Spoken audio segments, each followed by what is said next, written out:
El Señor esté con ustedes. Y con tu espíritu. Lectura del Santo Evangelio según San Mateo. Gloria a ti, Señor.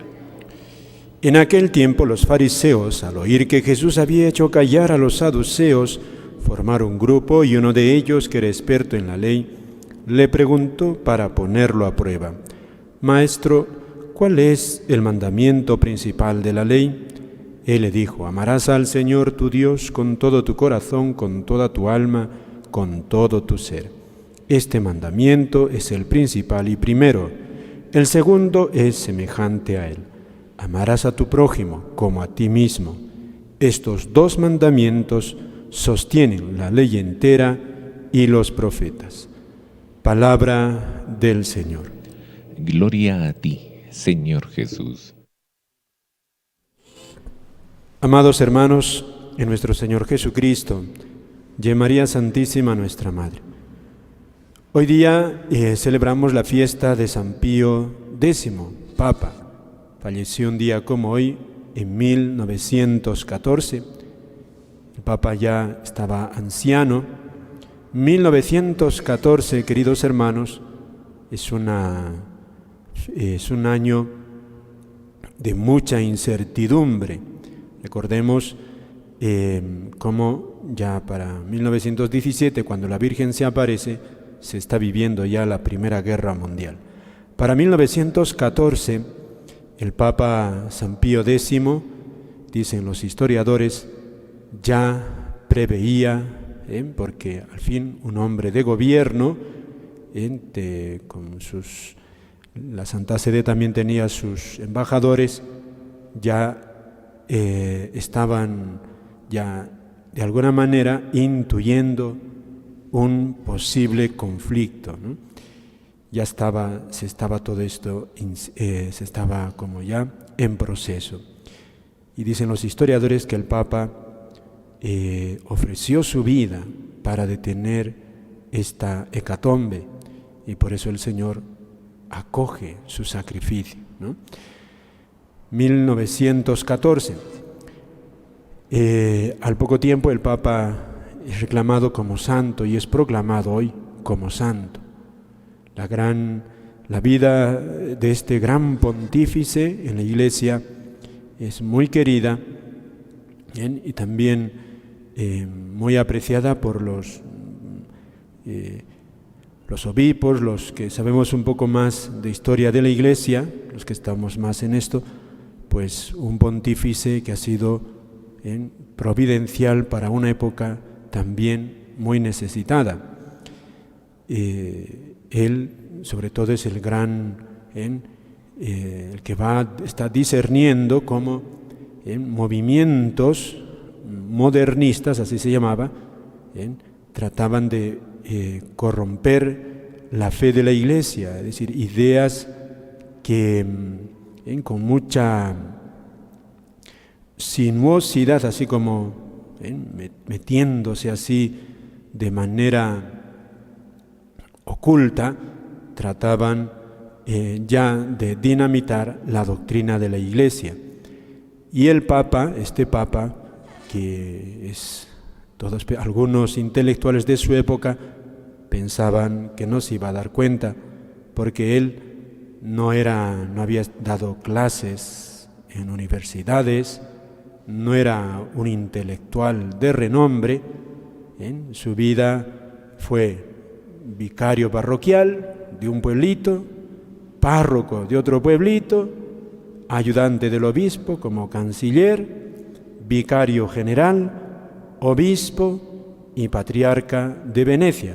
Todos creían que era pues un buen hombre, bonachón, un párroco que había ido escalando, y en general se lo conocía como gran amigo de los pobres, todo lo que tenía lo daba a los pobres, un hombre muy pastoral, pero algunos pensaban que no se daría cuenta, pero era un hombre, narran también sus historiadores, que siendo párroco, sus feligreses decían: ¿qué hace don Beppo? Así es su sobrenombre desde pequeñito.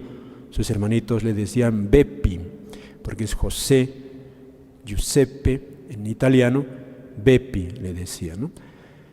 ¿Y qué hace don Beppo hasta altas horas de la noche con la luz encendida? Y dicen que leía a los santos padres de la iglesia, leía y leía y leía y leía y leía. Y le preguntaban, ¿por qué lees? No sé, que le gustaba leer. Entonces, un hombre providencial, porque gracias a los documentos que va a dejar a la iglesia, va de alguna manera impedir que ideas erróneas penetren en la iglesia y dañen su doctrina, su enseñanza. Y hasta ahora pues se le agradece eso al Santo Padre.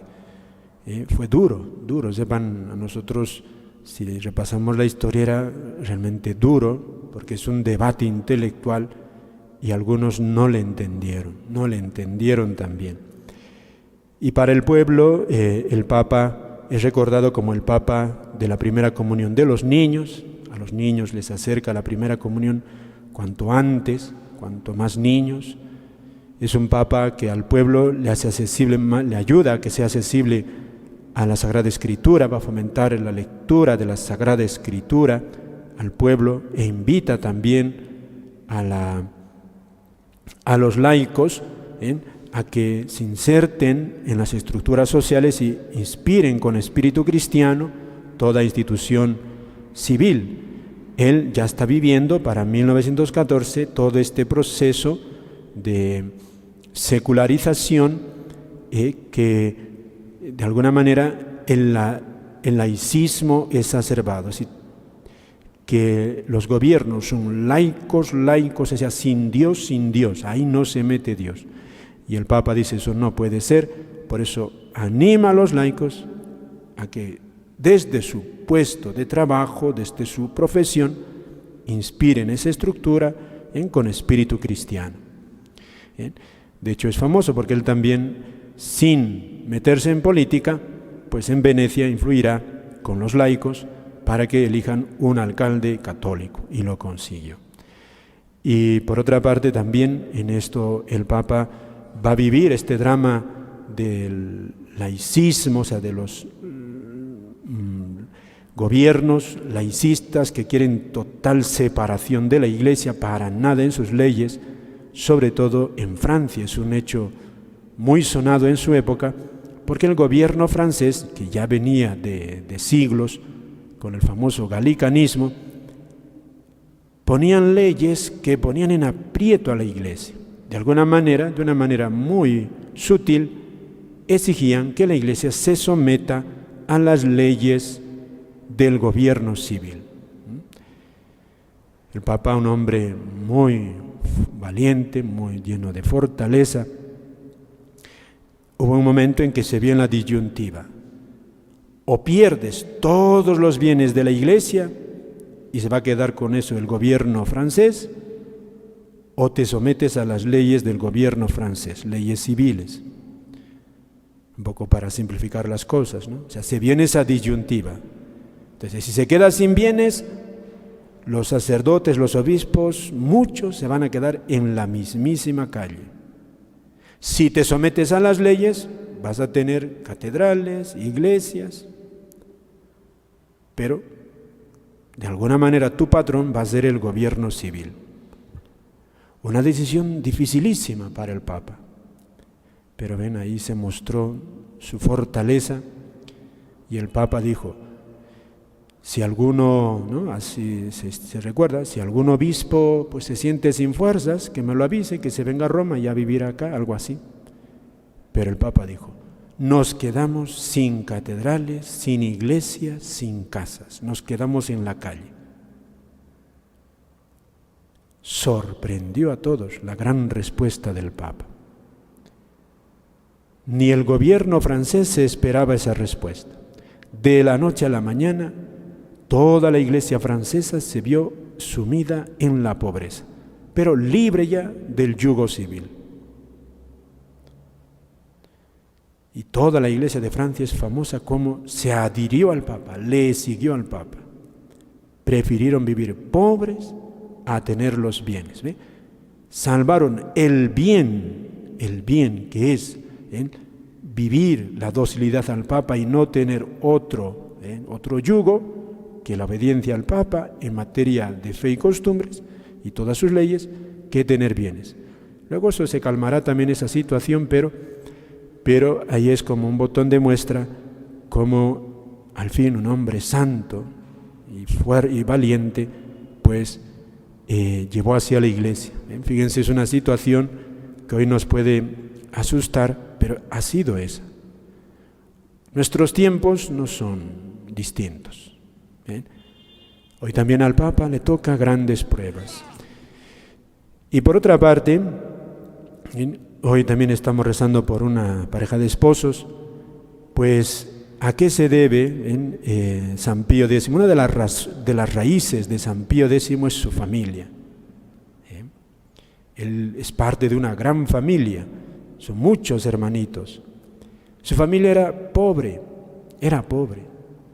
Su mamá no sabe leer ni escribir, su papá tenía un oficio de alguacil, vivían en un pueblito. Pero él mismo dice, lo que mi mamá, si no sabía leer ni escribir, sabía una cosa, y lo hizo muy bien, a amar a sus hijos. Él con qué locura amaba a su madre, con qué locura.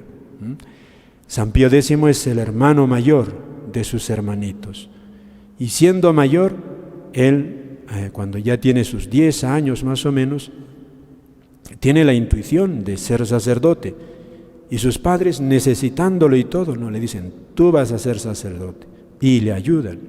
En su pobreza le ayudan a que sea sacerdote, a que estudie, y él también, agradecido a ese sacrificio, no les defrauda, y siempre fue el primero en los estudios en el seminario. Desde siempre era el primero, un hombre también muy intelectual, ¿no? Y por otra parte, San Pío X siempre se caracteriza también por su gran alegría. Vivía una familia que se quería mucho, o sea, un niño normal y muy alegre. Desde pequeño le gusta la música, es muy amiguero. En el pueblito donde vive le van a conocer mucho, como muy alegre, hasta un poco travieso, también como todo niño. Y de grande hay una anécdota muy bonita, que ya cuando él es obispo, siempre cuando es sacerdote también regresa a su casa, es sacerdote diocesano, y un día, siendo ya obispo, visita a su mamá, ya está ancianita su madre, y va todo, ¿no? Quizá para alegrarle a su mamá, con algo, qué sé yo, pues que él entendería que le iba a alegrar. Le dice, le muestra su anillo episcopal, ¿no? Un anillo de oro, y tendría quizá alguna joya, y le dice, mamá, mira qué bonito mi anillo de obispo, de tu hijo, así. Y la señora, que era ya viejita, pero también una mujer muy religiosa, le muestra su anillo, que era un anillo sencillo, creo que ni de plata, y le dice, mira hijo, tú no tendrías ese anillo sin este anillo. Y el pobre agachó la cabecita. La lección que le daba a su madre es así, de una familia, de unos esposos que se saben amar en Dios, también así, ¿ven? Es la providencia. De esa familia nació este hijo santo. San Pío X siempre fue amigo de los pobres. Él vivió pobre y su familia pobre también, por eso tenía gran amor a los pobres. Una de las voces que circulaban cuando lo eligieron papa es que el papa va a entender al pueblo, porque él siempre ha vivido con el pueblo. Vicario, párroco, siempre estaba con el pueblo. Y de hecho fue así. Por eso medidas tan prácticas que puso él, un papa muy cercano, pero por eso anima a la Sagrada Escritura, anima a los sacramentos, a que se frecuenten los sacramentos, y un papa muy simpático, como le visitaban sus feligreses de los pueblos de Tombolo y Salzano, cómo le visitaban. Era simpático ver cómo la gente sencilla le visitaba y el papa tan bonachón cómo los acogía. Ese es un hombre nacido en una familia numerosa, un hombre de un coraje grande, un hombre sabio, un hombre de Dios, ¿no? San Pío de Pietrelcina, de San Pío X, perdón. De hecho, también San Pío de Pietrelcina tomará de él su nombre, dicen, ¿no? Pío de Pietrelcina. Pidamos pues, queridos hermanos, hoy día, fiesta de este santo, que nace de una familia humilde, pero llena de Dios, para que también nuestros hermanos Juan Esteban y Patricia, pues también ahí se puedan reflejar, y que su familia también pueda así fructificar. Hemos escuchado el Evangelio de San Mateo. ¿Qué es esto? Esta es la ley de Dios, el amar al Señor. La familia de San Pío X amaba a Dios, amaba a Dios. De hecho, sus mismas hermanas le van a acompañar a él. Eran ellas sus secretarias, sus cocineras, sus sacristanas. Se llevaba a sus hermanas al pueblo donde iba, y a ellas también les hacía pasar penurias.